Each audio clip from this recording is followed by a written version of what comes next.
علی بھائی آپ کی ایک ویڈیو میں شیخ زبیلی زئی صاحب آپ کے اوپر ہاتھ پھیر رہے ہیں، عاشق صادق کی طرح، اس کے بارے میں کچھ بولیں یار۔ دیکھو وہ ویڈیو آپ دیکھ لیں، یہ پتا کیا ایک نقطے سے محرم کو مجرم کرنا چاہتے ہیں، اس کا فیصلہ گھوڑے سے کروا لیتے ہیں کہ میاں، اور اس میں کیا فرق ہے؟ وہ میرے ساتھ کھڑے ہوئے ہیں، میرے کندھے پہ انہوں نے ہاتھ رکھا ہے، یہ وہ سارے اعمال ہیں جو سنت اعمال ہیں، اس کو اور ساتھ لٹا کے کروٹ اس کی طرف کر کے اور سینے میں پھیرنا، جبکہ اگلے کو بھی پتا چل جائے کس نیت سے پھیر رہا ہے اور وہ چیخے کہ میاں۔ ان دو چیزوں کو آپ برابر کر رہے ہیں تو پھر آپ اپنی عقل کا ماتم کروائیں۔ تو ٹھیک ہے آپ کرتے نہیں میرے بھائی، ہم دیکھیں ہم تو کوئی چیز بھی سینسر نہیں، جو آپ لکھ کے بھیجتے ہیں ہم بیان کر دیتے ہیں۔ تو آپ اس طرح کریں، اپنے گھر میں سے کسی فیمیل کو، اپنی سسٹر کو،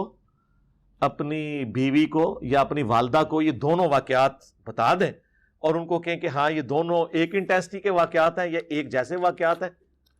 وہ تو میں نے خود آپ کو ایک حدیث بیان کی تھی کہ جابر بن عبداللہ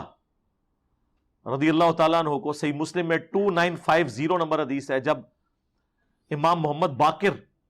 بن علی بن حسین، امام حسین علیہ السلام کے پوتے، زین العابدین کے بیٹے، ملنے گئے تو انہوں نے ان کے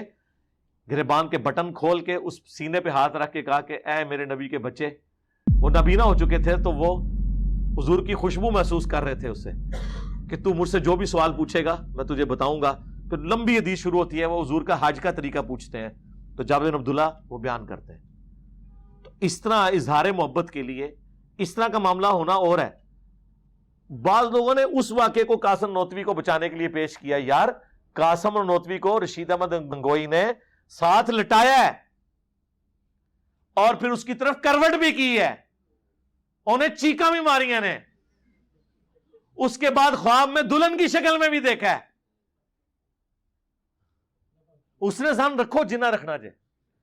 تو اس نے سان ہوتے کوئی پابندی نہیں، ٹھیک ہے نا جی۔ تو ویسے مان بھائی میں آپ کو مشورہ دوں گا، اب آپ نا فون کر کے نہ لوگ سے کہیں گے مولانا ایک مسئلہ ہے کہ کیا کوئی استاد اپنے شاگرد کو مدرسے میں سب لوگوں کے سامنے چارپائی پہ لٹا کے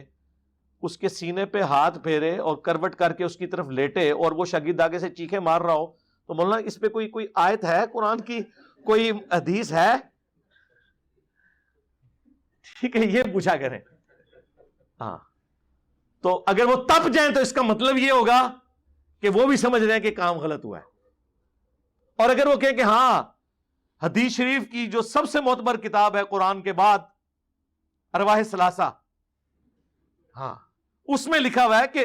قاسم نانوتوی رضی اللہ تعالیٰ عنہ کو رشید احمد گنگوئی رضی اللہ تعالیٰ عنہ نے اتنے سارے رضی اللہ عنہ کے سامنے یہ کیا تھا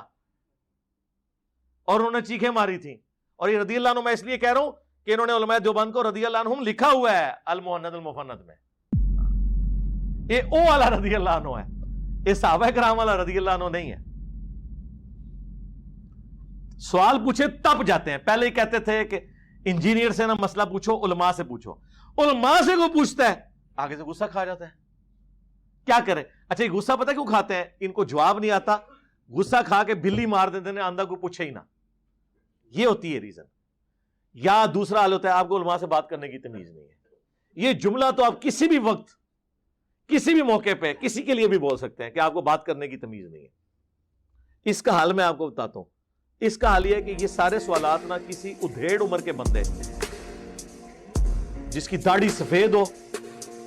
تھوڑا چندے چندے دینے والا ہو، جس کو مولوی یہ بھی نہ کہہ سکے کہ آپ کو بات کرنے کی تمیز نہیں ہے، کیونکہ چار بندے ساتھ کھڑے ہو کے کہنے کہ شرم کر تیرے پیو دی عمر ہے، ایسے بابے ان کے اوپر مسلط کریں، بابوں کے ماننے والوں پر بابے مسلط کریں۔ میں تمہیں سولوشن دے رہا، انہاں دا علاج ہے ساڈے کول اللہ کے فضل سے۔